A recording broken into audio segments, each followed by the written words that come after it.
हरे परमात्मा प्रणतः क्लेशनाशाय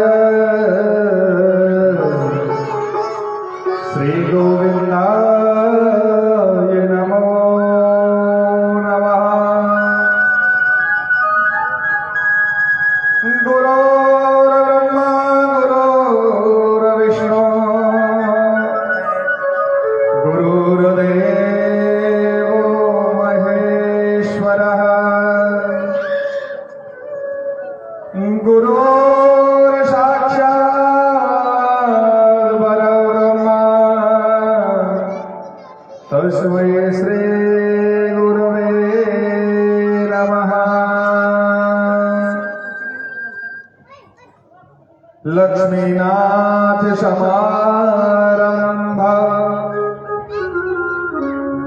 नौथयाम मध्यमा अस्मदाचार्य पर्यंता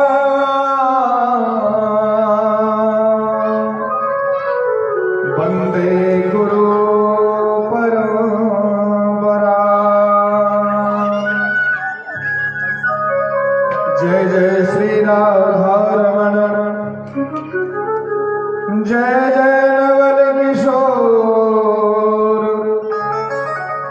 जय गोपी चित चोर प्रभु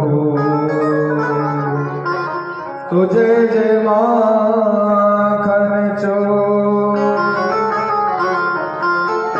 आए हैं तो प्रेम से लो हरि का नाम।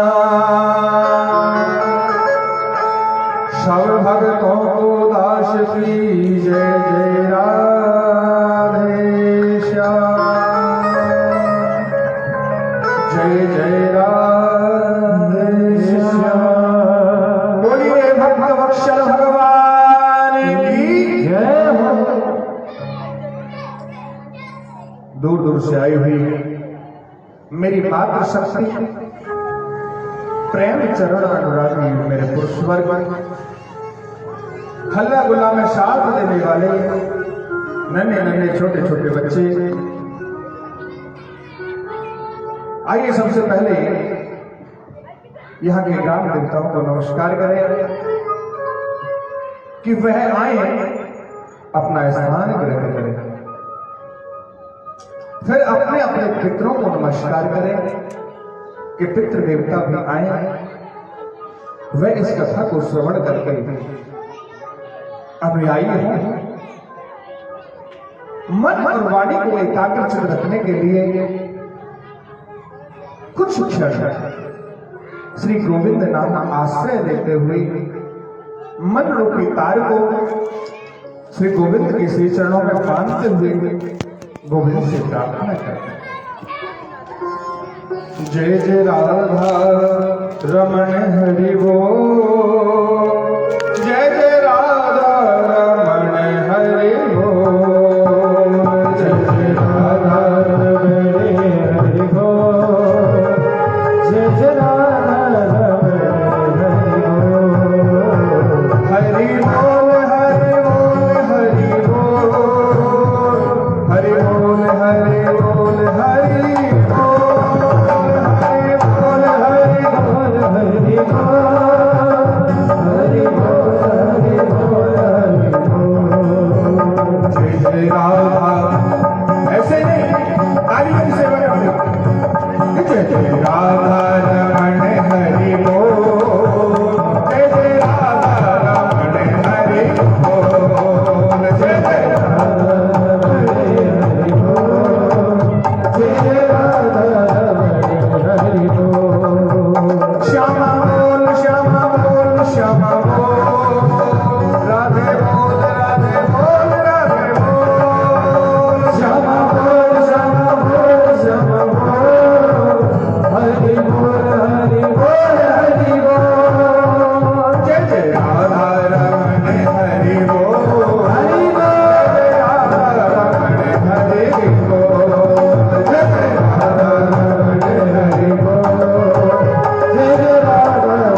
वांछित कल्पतरु विनिर्दित तनिर्दित पीताम्बरधारी मेरी बाल कृष्ण लाल की वांगमयी प्रतिमूर्ति श्रीमद् भागवत महापुराण।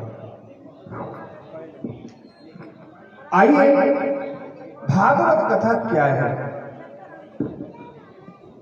भागवत कथा किसने लिखी? भागवत कथा किसने की?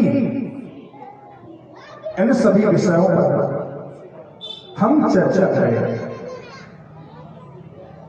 भागवत कथा कोई किताब नहीं, कोई पुस्तक नहीं, ये मेरे गोविंद का हृदय स्वरूप है।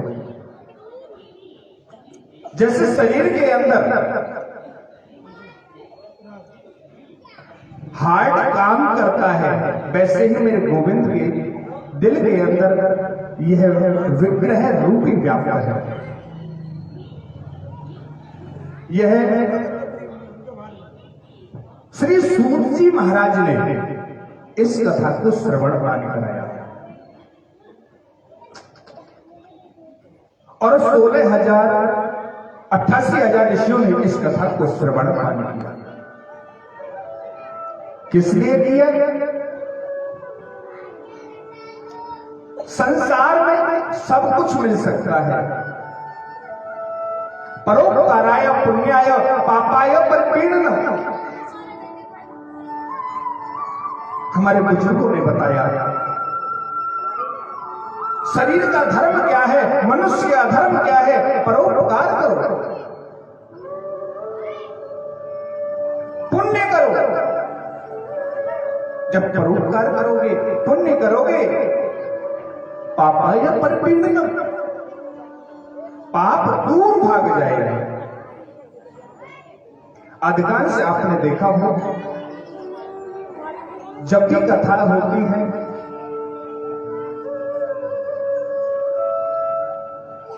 निद्रा देवी का आगमन अवश्य होता है। क्यों? क्योंकि निद्रा देवी इसलिए आती है, जब कथा सुनोगे तब आपके सिर पर आकर वो बैठ जाएगी और आंखों में नींद आने लग जाएगी। समझ लो ये आपके पाप हैं जो कथा सुनने से वंचित कर रहे हैं।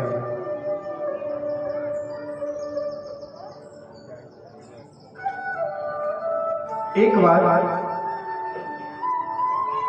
जब राम और रावण का युद्ध हुआ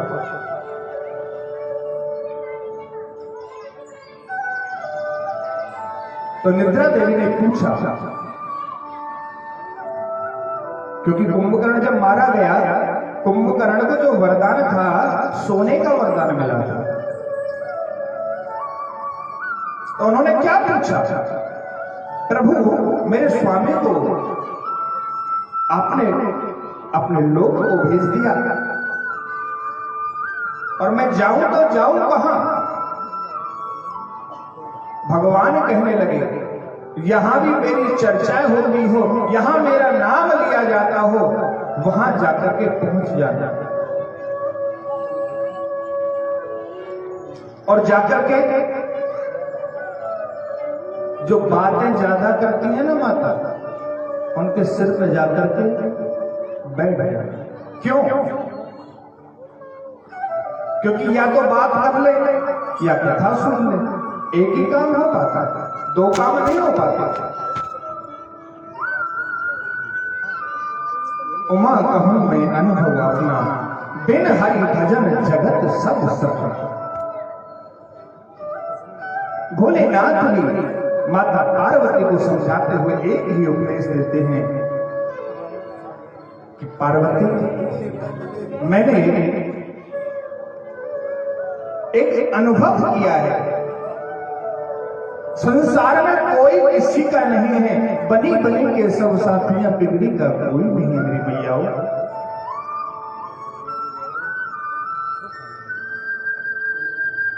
दैहिक, दैविक, भौतिक ताप, 3 प्रकार के ताप होते हैं शरीर के अंदर।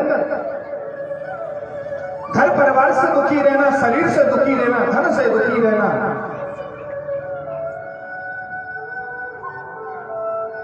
पर कहते हैं कि यदि जो भक्त मेरी शरण में आ जाता है मैं उसके तीनों प्रकार के तापों को समाप्त कर देता हूं। भगवान पर भरोसा नहीं है, अपने हाथ पर भरोसा है।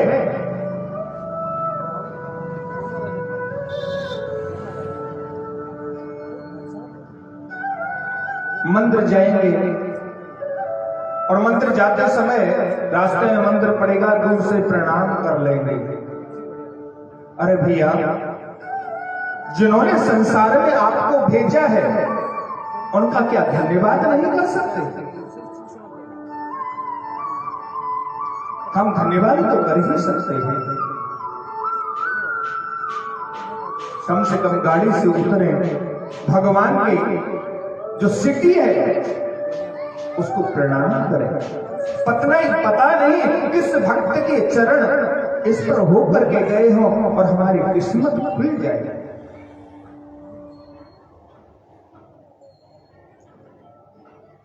श्री सूत जी महाराज ने प्रश्न किया, प्रभु कलियुग आने वाला है और कलियुग के अंदर पाप बढ़ जाएगा और पुण्य कम हो जाएगा।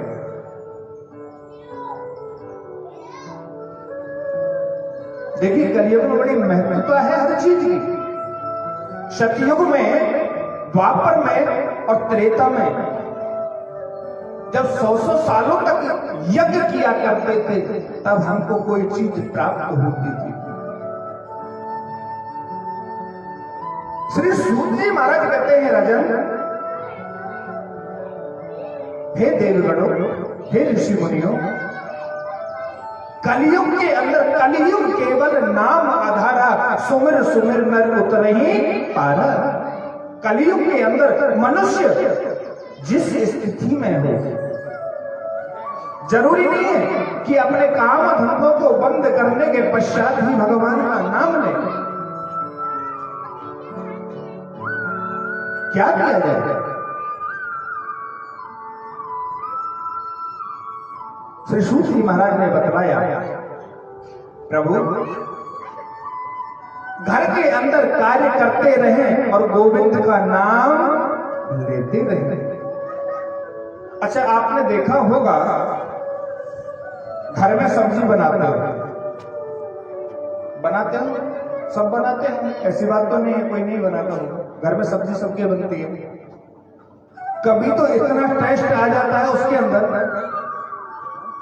कि एक दो और लपेटने के चक्कर में लग जाता है, और कभी कभी ऐसा टेस्ट आता है लगता है कि 2 रोटी की भूख थी, एक ही खाकर पिंड छोड़। क्यों? आपका मन उस समय यहां नहीं था।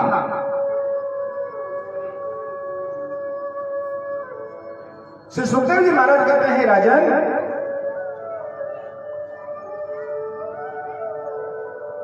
जिस समय आप आटा लगाओ तब भी भगवान का नाम स्मरण करो। सब्जी की जब अमनिया करो, अमनिया का मतलब समझते हैं क्या कहते हैं? आलू को हाँ पीस करते हैं, अमनिया खाने को नहीं, अमनिया काटने को बोलते हैं। जब सब्जी को अमनिया करो तब भी भगवान का नाम लेना चाहिए। रोटी पका रहे हो तब भी भगवान का नाम लेना चाहिए। और जब हर समय आपके मुख पर भगवान का नाम रहेगा तो क्या वह खाना अशुद्ध हो सकता है? नहीं हो सकता, क्योंकि मेरे गोविंद का नाम उसमें मिल चुका है। घर परिवार के अंदर कितने भी आप नौकरानी लगा लो, मेड लगा लो, पर अपने पति देव के लिए और अपने पुत्र के लिए खुद ही खाना पकाना चाहिए, किसी अन्य और से नहीं बनाना चाहिए। वो किस स्थिति में बना रही है आपको कोई पता नहीं, किस भाव से बना रही है उसका भी कोई पता नहीं। जैसा खाएंगे अन्न वैसा होगा मन, और जैसे पिएंगे पानी और वैसे हो जाएगी वाणी।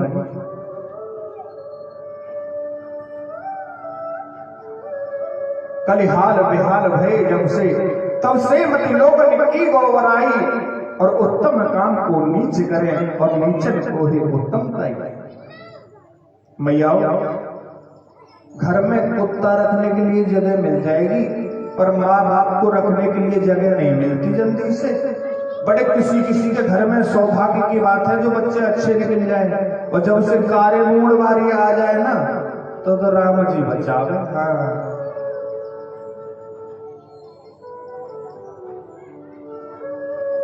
भगवान से प्रार्थना करते रहना चाहिए कि साईं इतना दीजिए जाम में कुटुंब समाए, और मैं भी भूखा ना रहूं साधु ना भूखा जाए।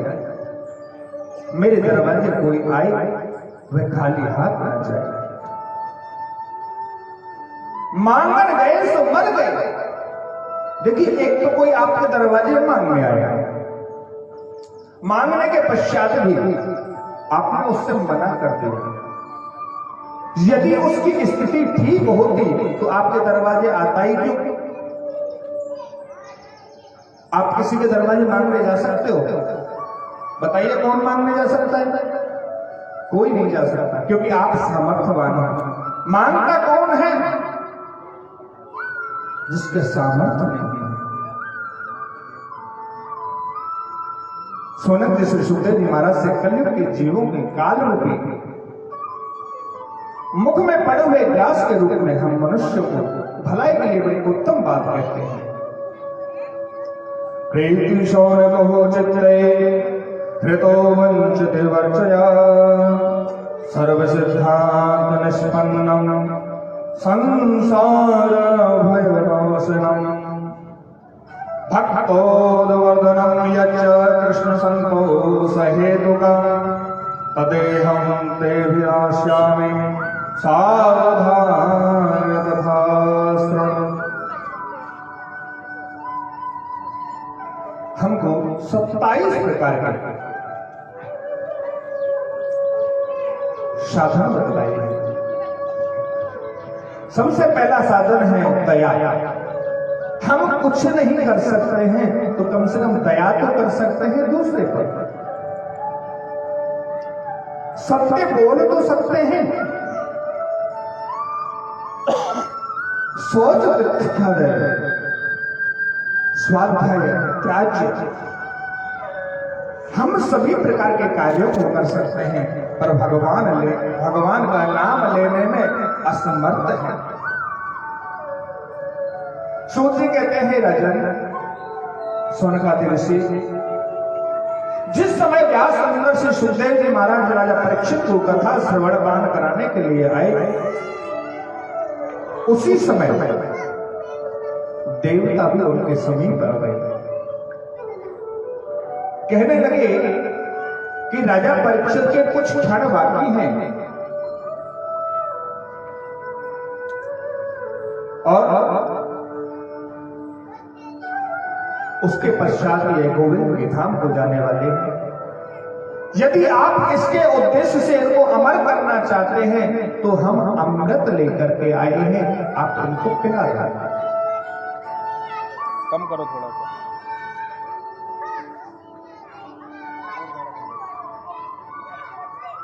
88,000 ऋषियों ने कहा, ये कथा रूपी अमृत है, ये देवलोक का अमृत है, दोनों बराबर नहीं हो सकते। यदि देवता इस चीज को लेने के लिए आए हैं तो ये भागवत महापुराण कितनी बड़ी हो सकती है। देवता अमृत पिलाने के लिए स्वर्ग से नीचे उतर करके आए हैं, पृथ्वी पर आए हैं और मनुष्य को अमृत पिलाना चाहते हैं और कहते हैं आप इस अमृत को महाराज को पिला दीजिए और कथा रूपी अमृत को हमको पान करा दें।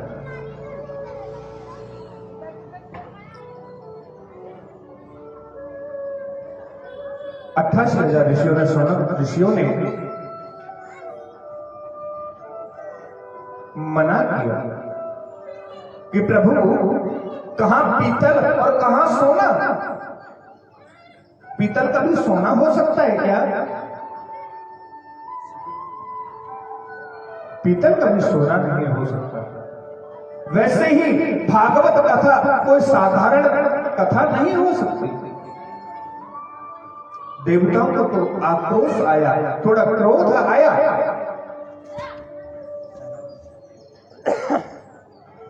और जैसे ही क्रोध आया उन्होंने कहा कि भागवत महापुराण हमारे अमृत से ज्यादा है।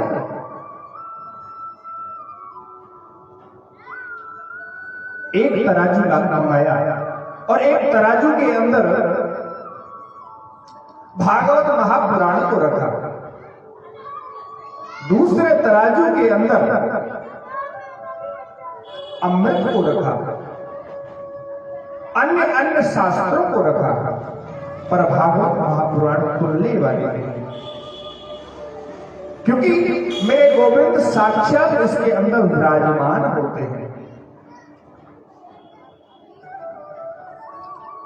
संत श्रोमणी श्री सुखदेव जी महाराज ने देवताओं के भावपूर्वक इस कार्य को देखकर के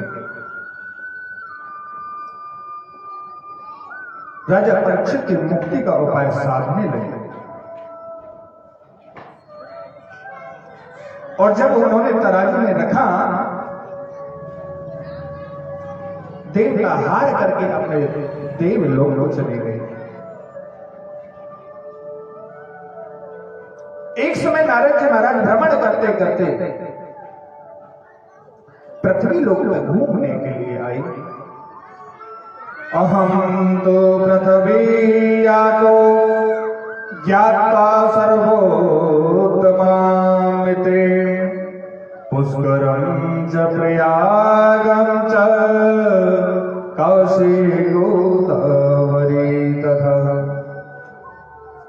हरिं क्षेत्रं कुरुक्षेत्रं श्रीरङ्गसेतुवन्दना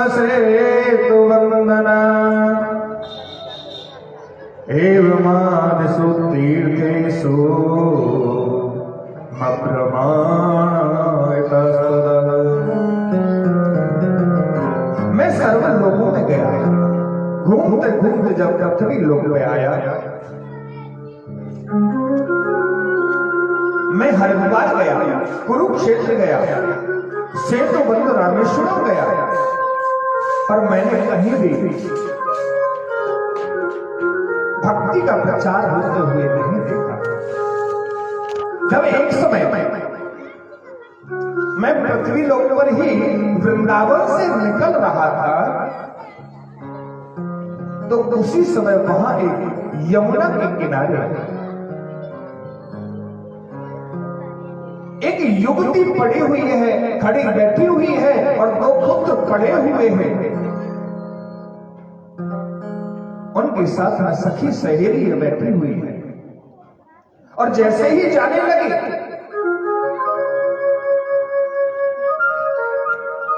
भक्ति महारानी ने आवाज लगाई, भो भो साधु क्षणं तिष्ठ मञ्चिन्तामपि नाशय दर्शनं तव लोकस्य सर्वथा कुहरं परम्। हे साधु रुको, हे साधु रुको, वो साधु क्षणं तिष्ठ, एक क्षण के लिए रुक जाइए। अब जैसे ही रुकने के लिए कहा, नारद जी ने पीछे फिर करके देखा, कुछ स्त्रियां एकत्रित बैठी हुई है, कुछ माताएं एकत्रित होकर के बैठी हुई है। नारद जी महाराज ने पूछा, देवी आप कौन हो? वह देवी कहती है, अहम भक्तिर्देख्याता एवं में तन्मो मतो ज्ञान वैराग्य नामानो काल योगे जरो। वह युक्ति कहने लगे, मैं भक्ति देवी हूं। ये दोनों जो पुत्र पड़े हुए हैं, ये बालक जो पड़े हुए हैं, बड़े ज्ञान और वैराग्य दोनों पुत्र हैं।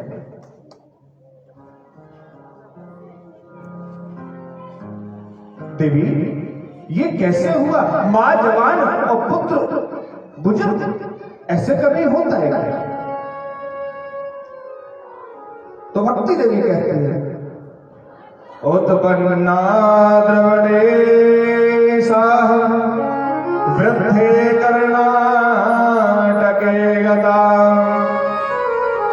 क्वचित् क्वचित् महाराष्ट्रे गुर्जरे जीर्णतां गता। मैं द्रविड़ देश में गई, मैं द्रविड़ देश में उत्पन्न हुई और कर्नाटक में मैं बड़ी होकर के सम्मिलित हुई, किंतु गुजरात में आते आते बुढ़ापे की ओर भेजते चले आए हैं और जैसे ही वृंदावन की तरफ आई हूं तो मैं युवती हो गई हूं और जो मेरे पुत्र हैं ज्ञान और वैराग्य वह व्यक्त हो चुके हैं, क्योंकि वृंदावन के अंदर ज्ञान और वैराग्य की आवश्यकता नहीं है। वहां तो किस चीज की आवश्यकता है? वहां तो भक्ति की आवश्यकता है। घर घर के अंदर एक ही नाम चलता है, राधे राधे। रिक्शे वाले भी आपको मिलेंगे तो वो भी एक ही शब्द बोलेंगे, हट जाओ बाबूजी, नहीं कहेंगे राधे राधे राधे राधे। हे नाथ बात है लज्जा की, मरने की घोर निशानी है, मरने की घोर निशानी है। बच्चों को यहाँ बुढ़ापा है, माता को यहाँ जवानी है। बच्चों को यहाँ बुढ़ापा है, यहाँ जवानी है। कैसे अजीब लीला है। जैसे ही वृंदावन से संयोग उत्पन्न धन्यम वृंदावन तेना भक्ति नृत्यति यत् यत्। वृंदावन की जब आई, वृंदावन में आई, यहाँ देखा कि यहाँ भक्ति घर घर में बह रही है, जल की तरह, गंगा जी की तरह घर घर में पवित्र रूप से बह रही है। अब देखिए, गंगा दो प्रकार की होती है। गंगा कितनी होती है जी? गंगा कितनी होती है?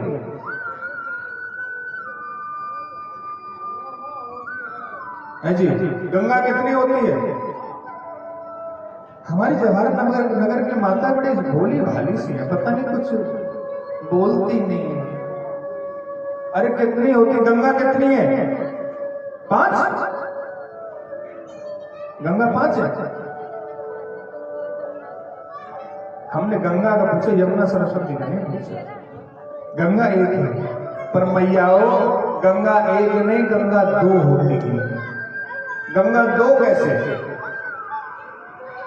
एक हरिद्वार वाली गंगा, यहां से आप जाओगे, जाकर के वहां डुबकी लगाओगे और तैरना नहीं आया तो नमो नारायण हो जाओगे। दूसरी गंगा, ये सत्संग रूपी गंगा, ये आपके दरवाजे पे बह रही है। ये कहां बह रही है? आपके घर के पास में होकर के बह रही है। इसमें आओगे, इसमें बैठोगे, इसमें डुबकी भी लगाओगे और तैरना भी नहीं आया तो फिर भी पार हो जाओगे। है? यही तो इसकी प्रधानता है।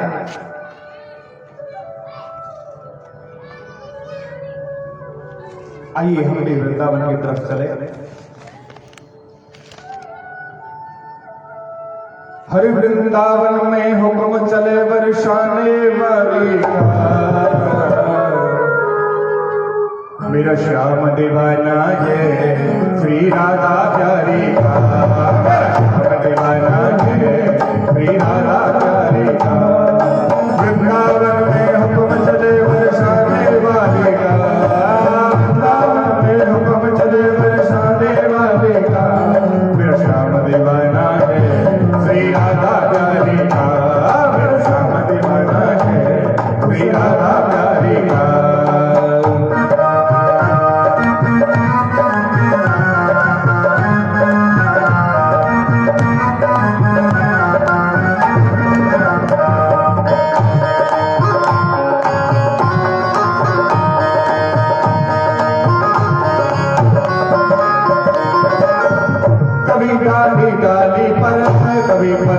पत्ते पर, कभी डाली डाली पर, कभी पत्ते पत्ते पर, राज राधे का चलता गाँव के हर रास्ते पर, राज राधे का चलता गाँव के हर रास्ते पर, राज राधे का चलता गाँव के हर रास्ते पर, राज राधे का चलता गाँव के हर रास्ते पर, चारों तरफ डंका बजता बसवान दुलारे का, चारों तरफ डंका बजता बसवान दुलारे का, मेरा श्याम मेरा श्याम मेरा श्याम दीवाना है श्री राधा प्यारी का, मेरा श्याम दीवाना है श्री राधा प्यारी का।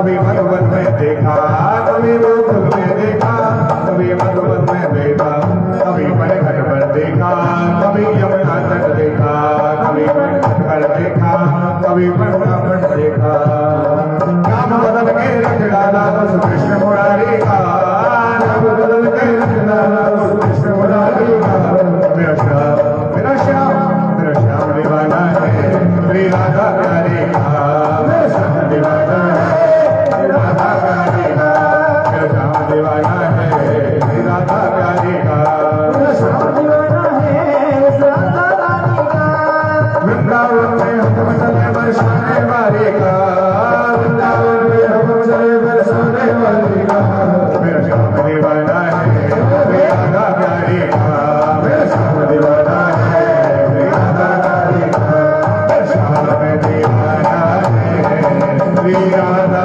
प्यारी का, मेरा श्याम दीवाना है उस राधा रानी का, मेरा श्याम दीवाना है श्री राधा प्यारी का, मेरा श्याम दीवाना है श्री राधा प्यारी का। बोली राधा रानी सरकार की जय। वृंदावन की ये प्रधानता है, यहां भाव से जो जाता है उसको वैसा ही फल पाता है। यदि हम पिकनिक के तौर पर गए तो वहां पिकनिक ही दिखाई देगा, और यदि यहां वहां भक्ति से गए, भाव से गए, तो हर कण कण के अंदर राधा और कृष्ण आपको दिखाई देगा।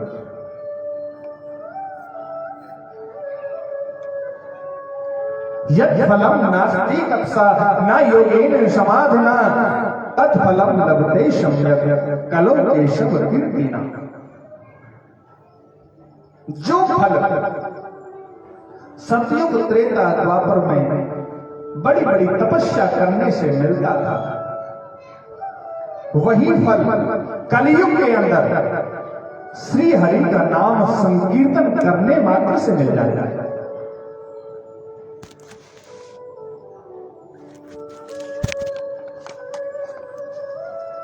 श्री सुखदेव महाराज कहते हैं, राजन, एक समय जब नारद जी महाराज माता भक्ति महारानी से मिले, उन्होंने सोचा कि इन बच्चों को कैसे यौवन बनाया जाए, क्या किया जाए। अब तो सभी जगह जाने लगे मिले। नारद जी महाराज ब्राह्मणों के पास आ गए, किसी ने कहा महामृत्युंजय कराओ, किसी ने कहा गायत्री जप कराओ, किसी ने कहा अन्य अन्य उपाय बतलाए। नारद जी महाराज जैसे ऋषियों को पता लगता कि नारद जी आ रहे हैं और भक्ति के पुत्रों की उत्कृष्टता के साथ कारण आ रहे हैं, सभी अपने अपने दरवाजे को बंद कर लेते। जब नारद जैसा ज्ञानी इसका उपाय नहीं जान सकता तो हम क्या बता सकते हैं।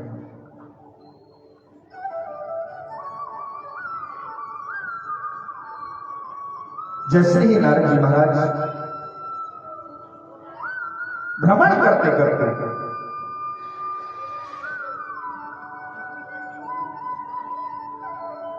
हरि क्षेत्र कुरुक्षेत्र की तरफ बढ़ने लगे। जब नारद जी महाराज ज्ञान वैराग्य को वहीं छोड़कर प्रत्येक तीर्थों में मुनियों के पास में भ्रमण कर रहे थे, एक उपाय सोचा। जब कोई कार्य नहीं मिला तो उन्होंने भगवान से प्रार्थना की और कहा, प्रभु यदि आप इनका उपाय जानना चाहते हैं, श्रीमद् भागवत का वाचन करो।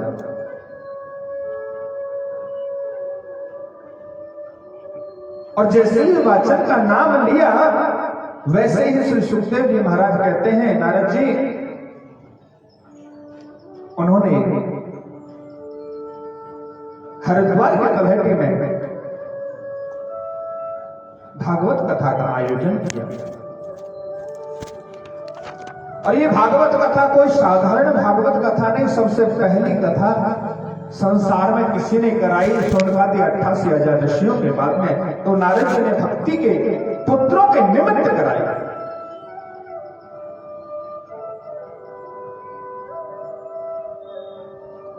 संसार में हर कोई मिल सकता है, पर भागवत कथा जल्दी से आपको मिलने वाली नहीं है।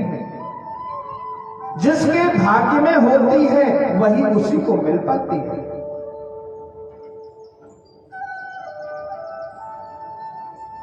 श्री सुखदेव जी महाराज कहते, राजा प्रवास क्षेत्र में अपने प्रिय सखा उद्धव जी से वचन सुनकर के भक्तों के उद्धार हेतु श्री कृष्ण ने भागवत पुराण में अपने शरीर को समाहित किया था। वही कथा आज मैं भक्ति के पुत्रों की तरुण अवस्था के लिए मैं कराने के लिए जा रहा हूं। उसका कुछ नियम होते हैं। भागवत कथा जो कलश उठाते हैं ना, उसके कुछ नियम होते हैं। हर ब्राह्मण नहीं बताते हैं। देखिए, सबसे पहली बात, निराहार रहना चाहिए, फल खा करके रहना चाहिए, जिसे हम व्रत कह सकते हैं। पंडित जी, हमारे पास भूख इतनी होती है, बगैर रोटी के तो हमारा गुजारा होने वाला नहीं है, तो भी घी पी करके करो। महाराज, अब घी मिलता नहीं है ओरिजिनल, तो एक समय भोजन कर लो। महाराज, बीच बीच में भूख लगने लगती है, करें तो करें क्या? उन्होंने कहा, आप 4 बार भोजन करो, और भोजन इतना करो जो कथा में बैठते समय आपको आलस्य नहीं आए और आपको नींद नहीं आए। और प्याज, लहसुन इत्यादि का परहेज करना चाहिए। काली दाल, लाल दाल नहीं खानी चाहिए। धरती पर शयन करना चाहिए और ब्रह्मचर्य का पालन करना चाहिए।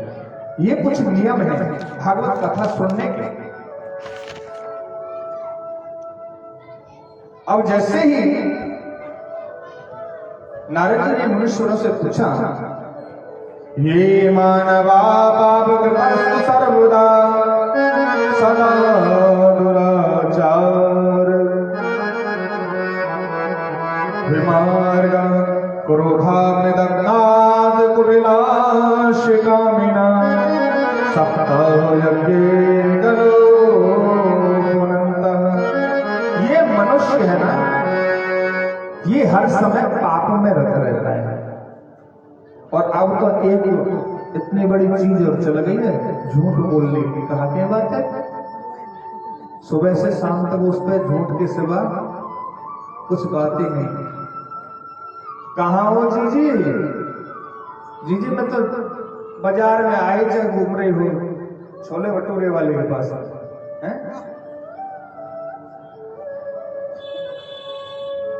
कहाँ हो जी? कि मैं तो बस फलानी दूर हूं, मैं तो वहां गया हूं तो घर में बैठा हूं बेचारा। अब झूठ इतना बढ़ गया जाता।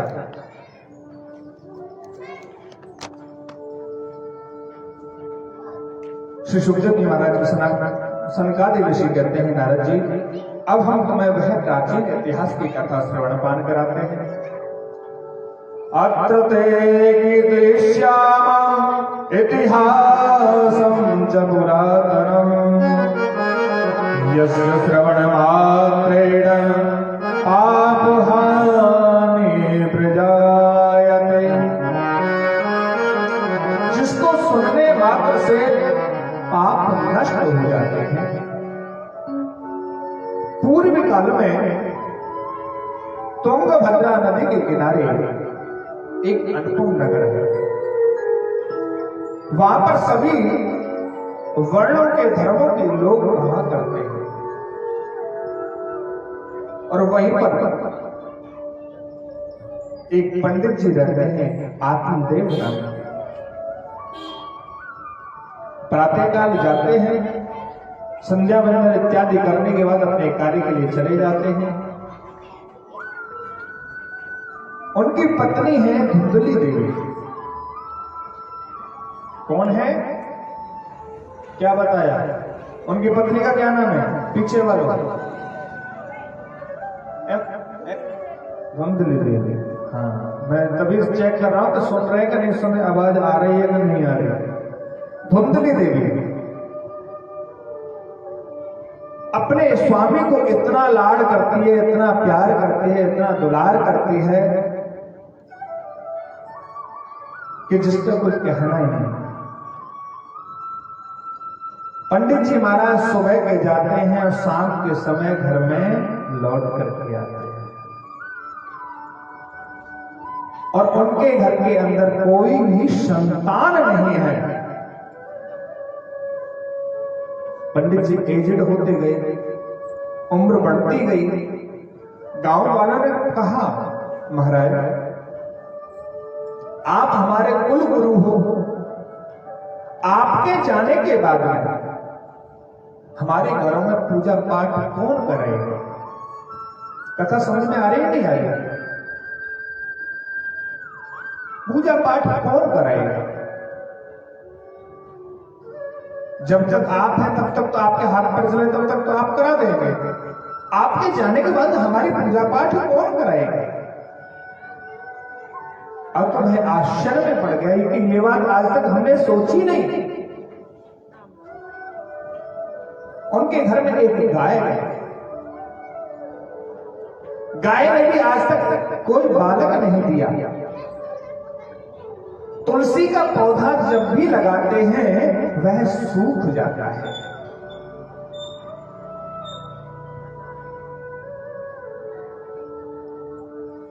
तो सूखी महाराज कहते हैं, राजा ब्राह्मण देवता आश्चर्य में पड़े, सोचने लगे क्या करना चाहिए। प्रातः काल जाते और संध्या के समय आते। धुंधली देवी इतनी अच्छी है, आते ही एक लोटा जल ला करके देते हैं कि आज तो फलानी ऐसे कह रही, आज भिकानी ऐसे कह रही। धुंधली कौन है और आत्मदेव कौन है, मैं आपको समझा दूं। आत्मदेव हमारा मन है और धुंधली हमारी बुद्धि है। आदमी किसकी कहना मानता है? बुद्धि का या आत्मा का? मन का कहना मानते हो या बुद्धि का कहना मानते हो?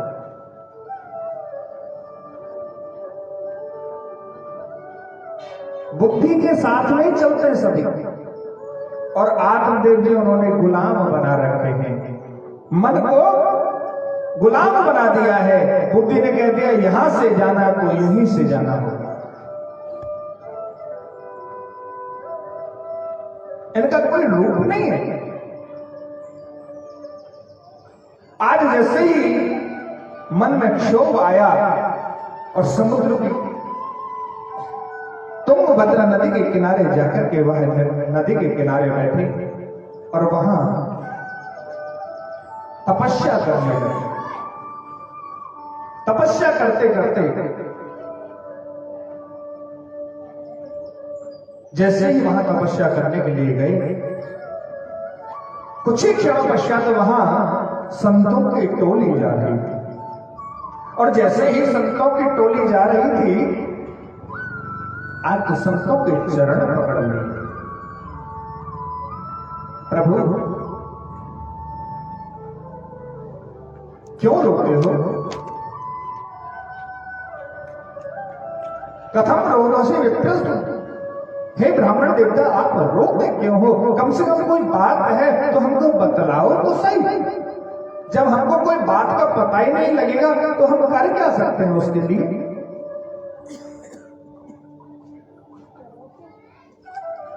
हाथ जोड़ करके कहने लगा, प्रभु मेरे घर में कोई संतान नहीं है। तुलसी का पौधा लगाते हैं वह भी सूख जाता है। एक गाय पाल रखी है वह भी बालक नहीं देती।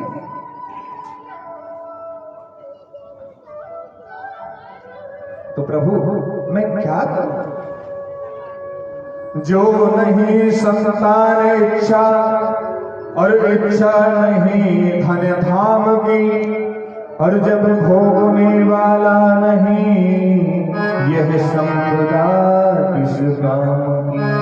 अरे हम इतना वैभवशाली मकान दुकान महल दीवारी बनाते हैं, जब संतान घर के अंदर नहीं तो क्या फायदा उसको बनाने का?